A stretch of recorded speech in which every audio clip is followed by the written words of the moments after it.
Welcome to the Soul Forge, a place of silent mystery, quiet contemplation, and outright mayhem. Join your host, Sean Vanderloo, as he guides you through the adventures of living. Together, we'll talk about life and love, sex and dating, joy and heartache, memories and loss, and so much more. Don't worry, it's not nearly as pretentious as it sounds. Get ready for life, the universe, and everything on the Soul Forge.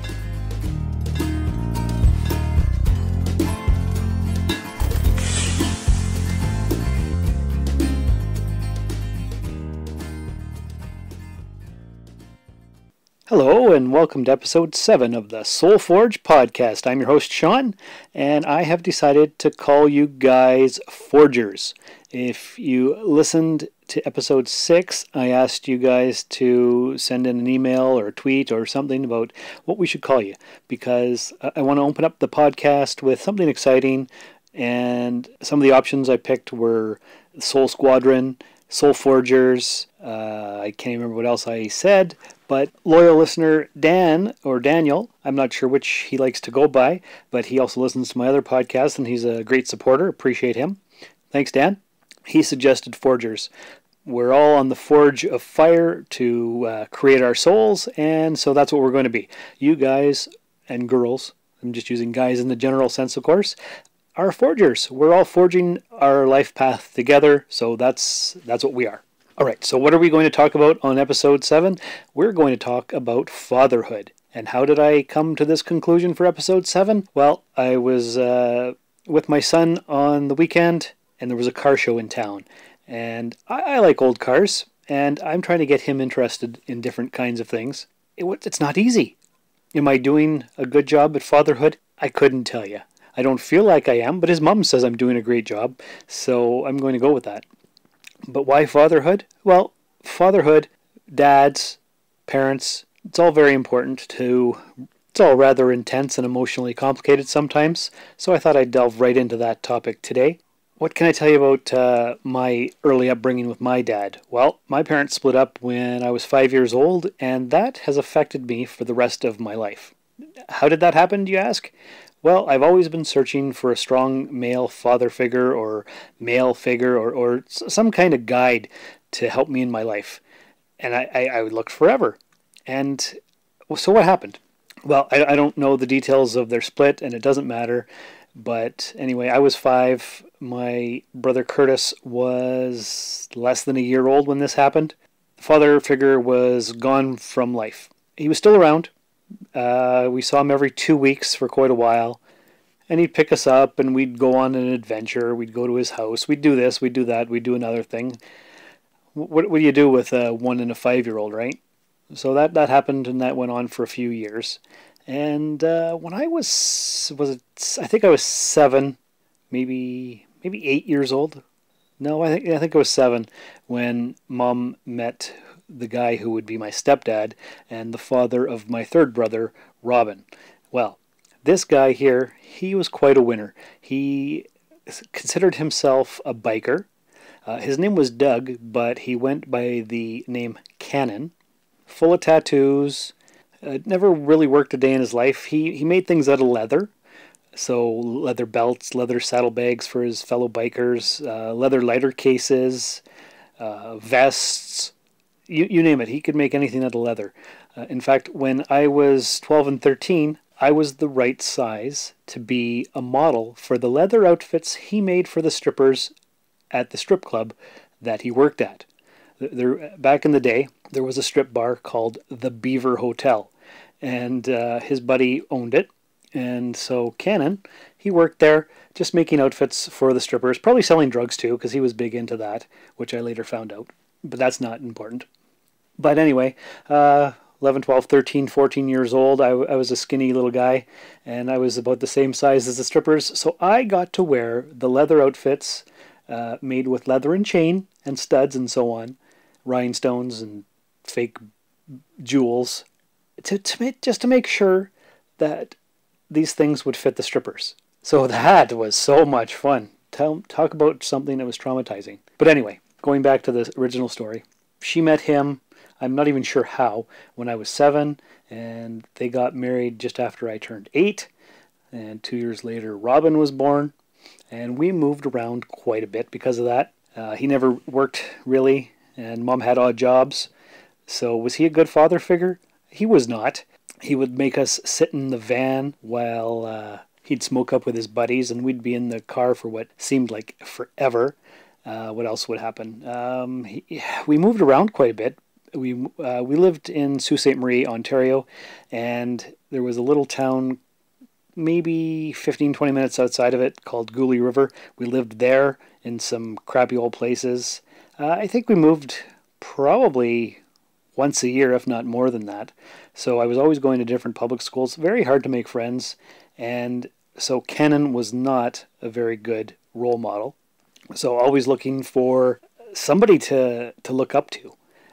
I would look up to the fathers of friends that I would make. But my biggest role model, I think, would have to be my grandfather, my mom's dad. And we called him Bumpa. Why did we call him Bumpa? Apparently, the story goes, when I was a little baby, they tried to get me to call him Grumpy, but it turned out to be Bumpa. So everybody called him Bumpa. Trying to say that with a straight face when you're 15, 20, 25 years old. Hey, this is Bumpa. Like, what? So I did it anyway because that's who he was to me. He was Bumpa, and he was amazing. He was in AA, and he used to take me to the open meetings from the time I was probably 3 years old. At least that's the story that he used to tell. Oh yeah, Sean's been coming with me to the club since he was 3. So what would I do with it there? I would listen to the stories. He would carve popsicle sticks and make little propellers and stuff because he was a pilot. And he used to take me up in the airplane up until I was 6 or 7 years old, and when he sold it. He was a mechanic. He owned his own business. He used to take me and the family camping every summer, and we would look forward to that. And he used to ride a motorcycle, and I got to go on the motorcycle. Kenan had a motorcycle too sometimes, but more often than not it was in pieces all over the living room or the garage. My dad was a mechanic as well, and because I didn't get to see my dad very often, and because Kenan thought he was a mechanic, and because Bumpa was a mechanic, I never figured I had to learn any of that stuff, so I never did. And boy, do I regret that now. So yeah, I should have paid attention to what they were doing. I would help, but I would never really pay that much attention because, like I said, my dad was a mechanic. Kenan was a tinkerer. He would, well, I guess the best way to describe it is try to build things. We had a Volkswagen Beetle, and he cut part of it off to attach the front end of a bike to the back end of the Beetle, and he tried to make something he called a trike, but it never ran, and it was never sturdy enough, and I don't think he knew how to weld. But everything else that he did was pop rivets and sheet metal and black house paint on the outside of his vehicles. So I never really learned much from him, and I should have learned more from Bumpa, but I didn't because, well, he was a mechanic. His sons were mechanics. Most of my relatives were mechanics or carpenters or people that could do things with their hands. And so I never felt that I needed to really learn it.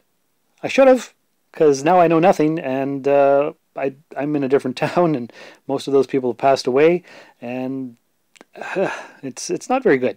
So anyway, this brings me back to my son. Tried to get him to enjoy the car show, and there was about maybe 10 or 15 cars there. And like, what do you think about this one, bud? Meh, it's okay. Okay, what about this one? I really like the color. Oh, okay, cool.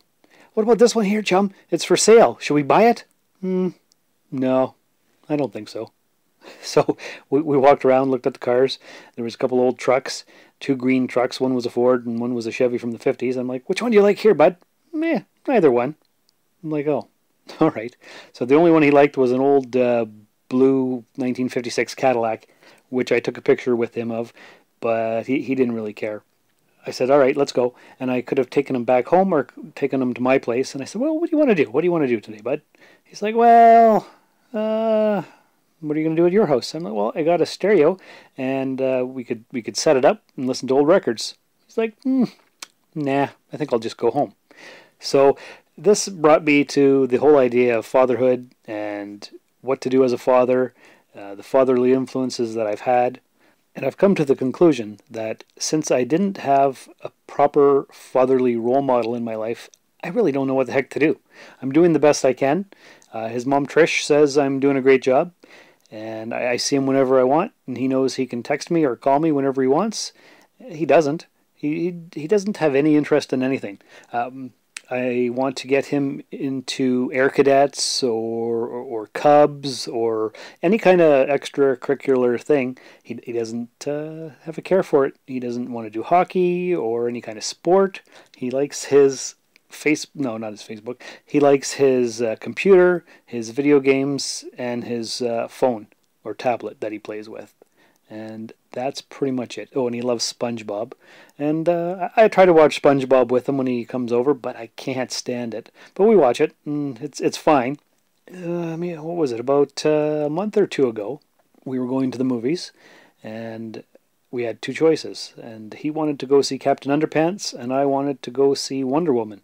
And so we went to the theater, and I said, "All right, you want to go see Wonder Woman?"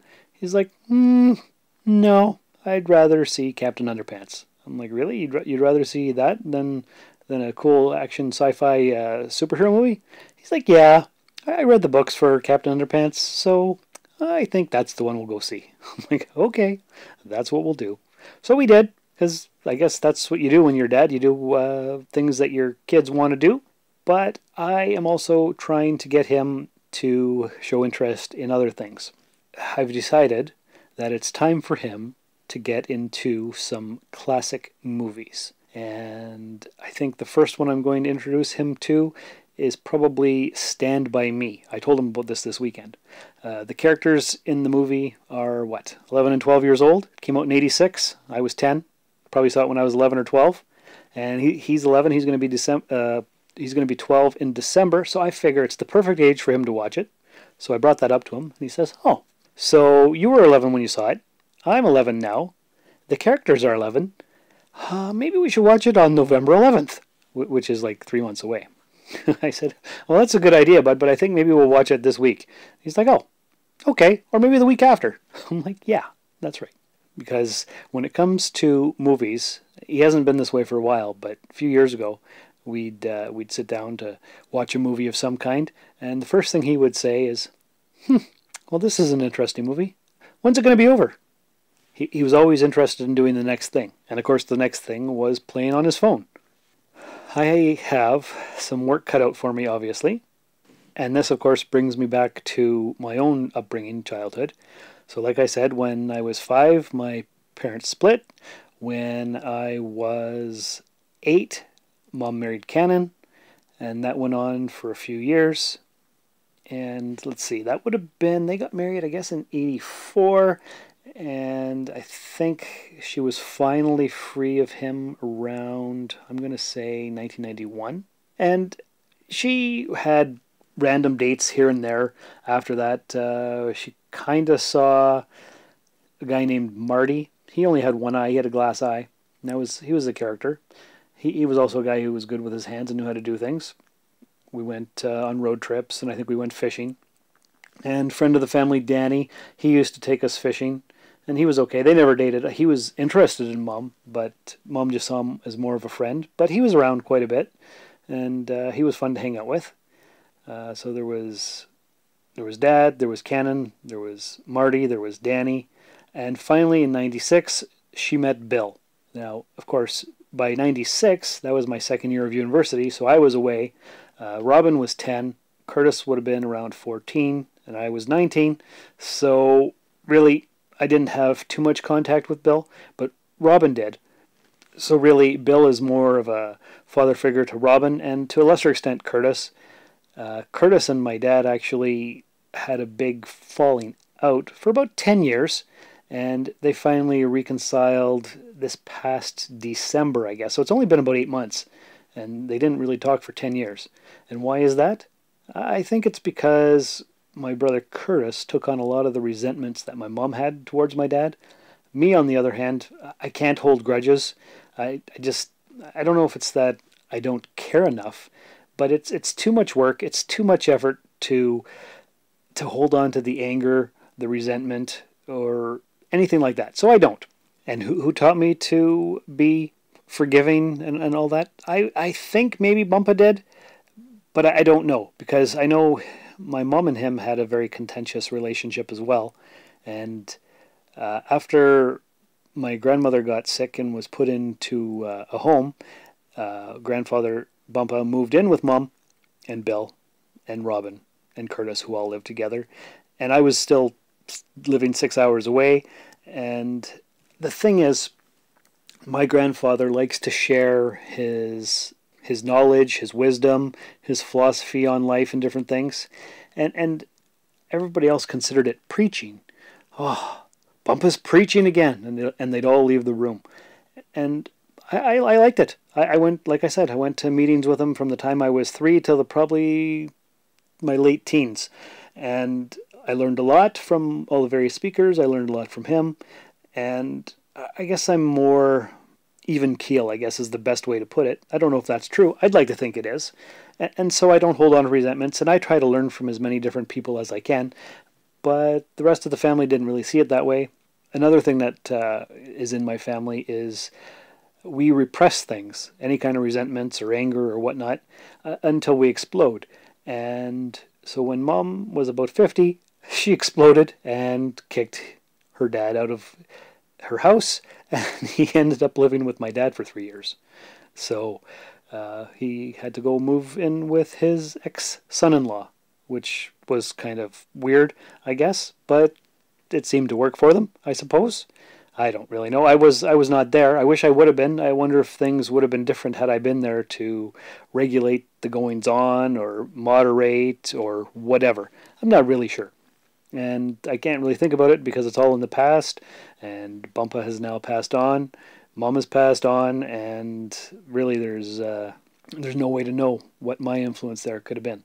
So anyway, what I try to do is get along with everybody. I try to see everybody's various points of view. And so this brings me back to fatherhood, and I'm trying to teach Bishop that... Did I say that Bishop was my son's name? I'm not sure if I even mentioned that earlier in the show. But yeah, his name is Bishop. His mom's name is Trish. And so I'm trying to teach him that it's good to be opened up to new possibilities, to new experiences, learn from whoever you can. And he's only 11, so of course he's not really taking it into consideration because, yeah, okay, Dad, whatever. And so I hope that I'm doing a good job. I'd like to think I am. He seems fairly well adjusted. The big thing with me is that my parents split up when I was 5, and I never wanted that for my kid. But life happens, and so Trish and I split up when Bishop was 6.5. So I try to be there for him as much as I can. My dad wasn't there. He worked a lot, and he had his own life. And I don't even know the details of what happened, but he wasn't there very much. And a lot of times, now this was back in the day of before answering machines, or when they first came out, but he had an answering service, and we would call him, and we'd have to leave a message with the lady at the answering service. I always imagined that there was a row of ladies at computers in some kind of underground bunker, just answering calls from kids trying to reach their dads. That's how I saw it. Because days and sometimes weeks would go by before we'd hear from him, because all we wanted to do was go hang out with our dad, go to the farm where he lived. He lived on a farm, 45 acres. It wasn't a working farm. It actually had an airfield on it and a barn, and it used to be a farm when it belonged to his mom.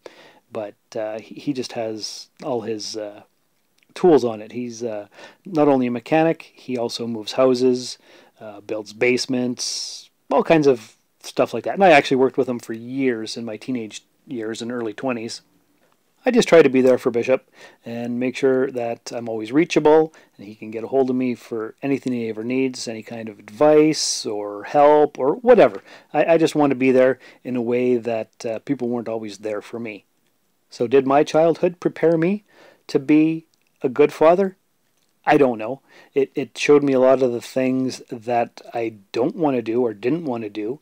And I have been, off and on, I guess a stepfather for about 15 years. When I was 25, I met Lynn, and she had 2 kids from 2 different dads, and we were together for a year and a half, and I did whatever I could for those kids. They were not good kids. Because Lynn was not a good person, she would dump her kids off with whoever would watch them, and so they weren't very well taken care of at all.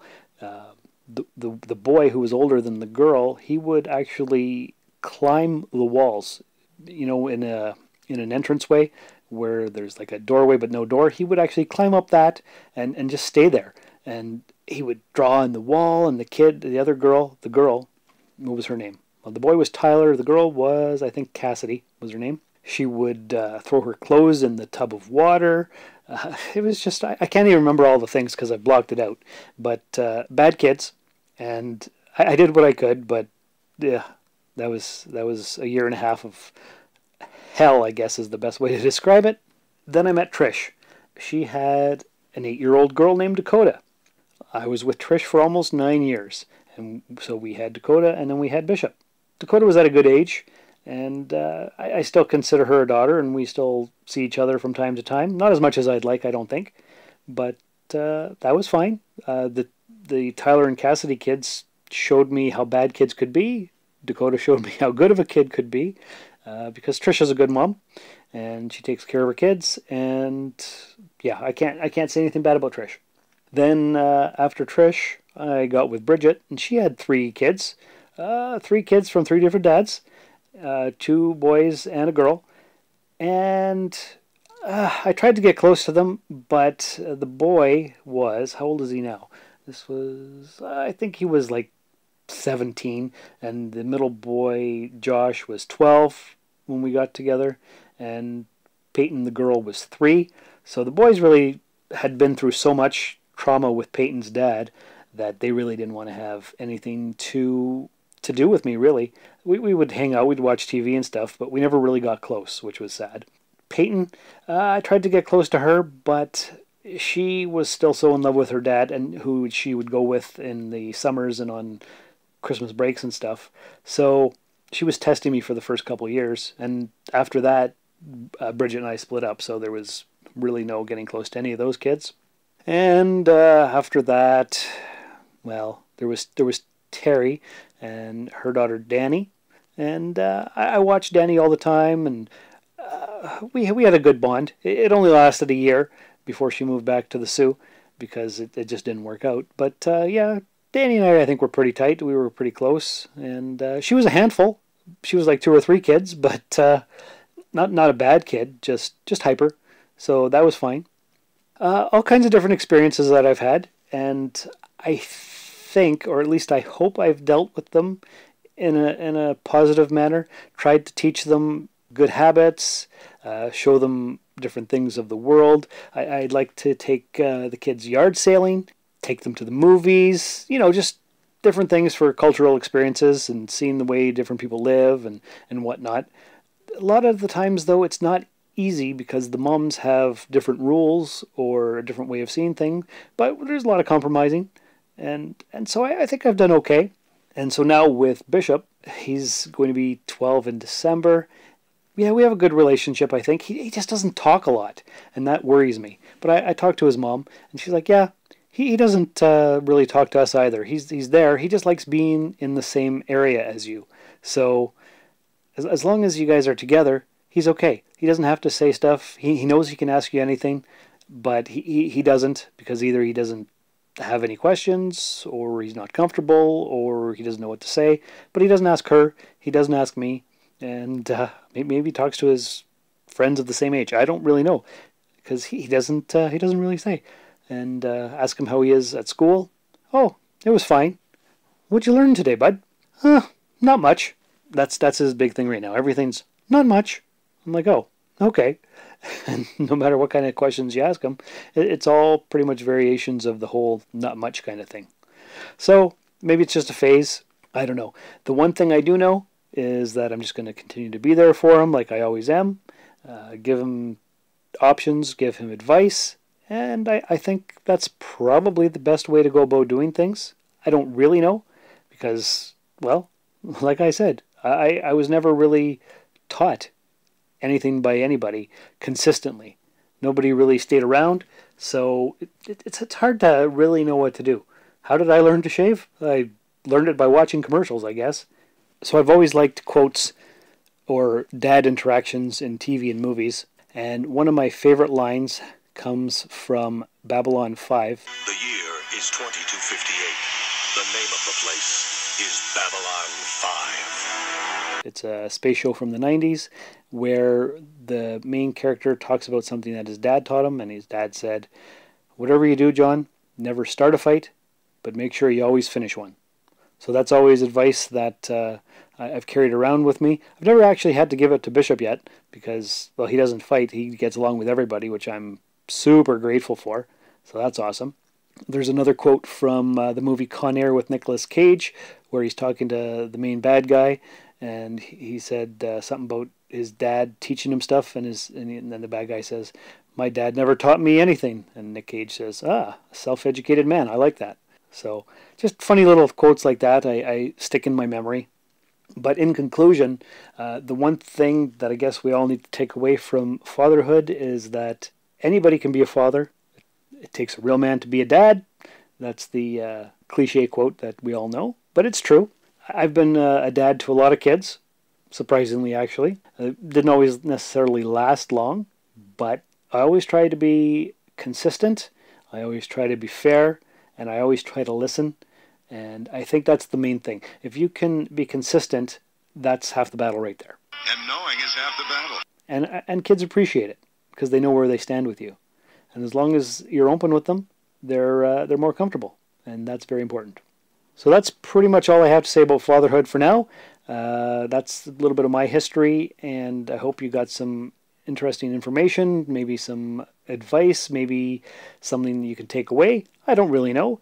Would definitely appreciate some feedback, some emails. If you could share the link to the episode with any of your friends and family, get some more listeners and followers, that would be great. Then we can get some emails and get some in-depth conversation going and really get this forge fired up on all cylinders. That would be awesome. But I just wanted to say thanks for stopping by and listening to the show. I appreciate you being here. And remember, appreciate where you are in your journey, even if it's not where you want to be. Thank you for listening to this episode of The Soul Forge. I hope you found some value in it.